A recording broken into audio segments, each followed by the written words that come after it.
Du Bois, an American, a Negro, two souls, two thoughts, two unreconciled strivings, two warring ideas in one dark body whose dogged strength alone keeps it from being torn asunder. Your tongue is made of Negro spirituals and hymnals sang in the invisible churches, housed in the backwoods of the antebellum, south of the main village, the set of your saliva tastes, south of the main village, South of the main village, the mango trees taste like the sap of your saliva dig, and you'll find your diction hidden in the clay soils. Child, you sing your syntax to the beat of bodies, yet swinging poplar tree produce. Use your words wisely, son, for there's an entire genealogy embedded in your speech. Speak ancestry into the present, creating a continuum of reverence with every sharp and forced G, properly conjugating the verb to be. You chip away the uniqueness of your flat nose and chisel away your high cheekbones until you resemble a splitting image of assimilation. The face of two quarreling nations is housed in the battlefield of your dwindling soul. Hanging betwixt falsehood and undiscovered truths, there is you, trying so hard to become someone else. You gotta walk tall like brown skyscrapers holding how I got over.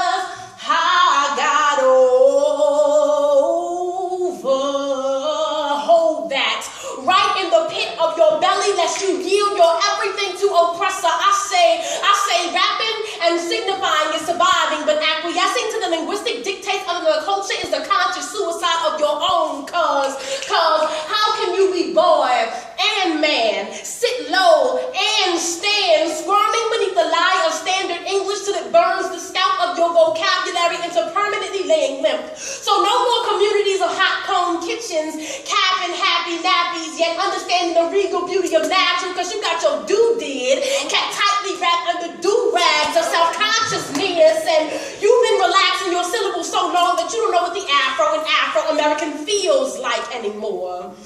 It doesn't sit between the tip of your teeth and bottom lip because black is too beautiful to be Eurocentric, so you bleach it so blonde that the Miles Davis in your improv sounds like Beethoven.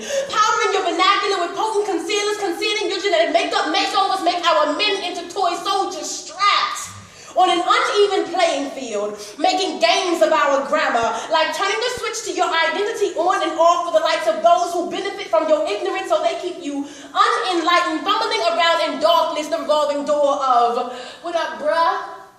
Yes, sir. Baby, you bad. Can I take your coat? Madame, I'm black. I'm proud, yet another servant in a crowd, but that door will someday stop revolving, evolving into a new age door of no return, a threshold that held the last remnants of African memories, now broken frames of ancestry, uprooted acacia trees, giants made puny. In the vast skies of this black galaxy, there is an astronomical phenomenon occurring. Foreign spaceships and unidentified objects have come to shake you into a meteor shower. Now your sky is falling.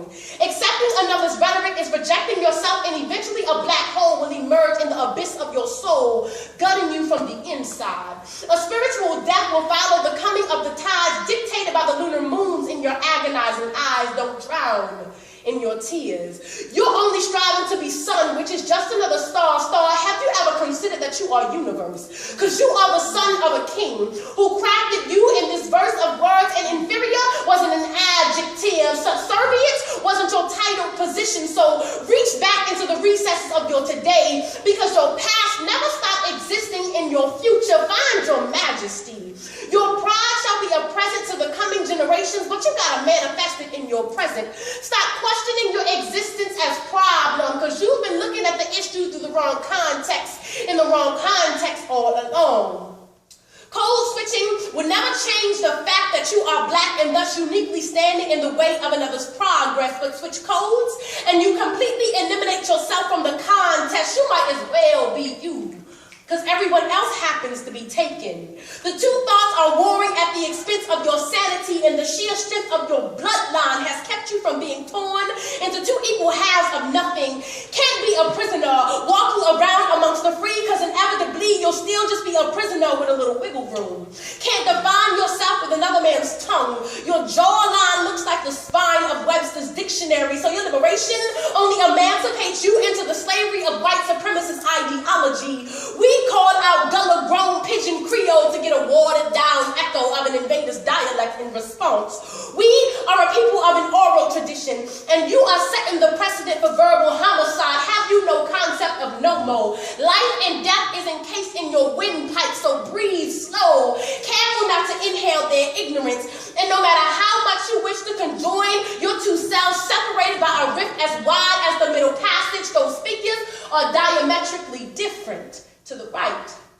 Lies, field hollers, and tonal harmonies in the patois of your grandmother's grandmother, drizzled over drum djembe, coupled with griots and orators, oracles, Vodun, Ifa, Yoruba, Orishas, deities, Oshun, Yemaya, dancing on Savannah Safari, Kilimanjaros, dressed in congas and geles and lapas, ma'at, balanced in a cyclical spiritual material interplay in a time we're never on, but in, cloaked in the reputation of kings and kin, but on the left, is pillaging and robbery, blaspheme, bastardized doctrine, rewritten calendars and clocks, shackles and chains locked, greed and the luxury of having everything, sparing nothing, nothing, nothing. Soon you'll be nothing if you merge the two. Choose to be you. Sit at the horizon of your awakening consciousness and grab hold of tomorrow's promise.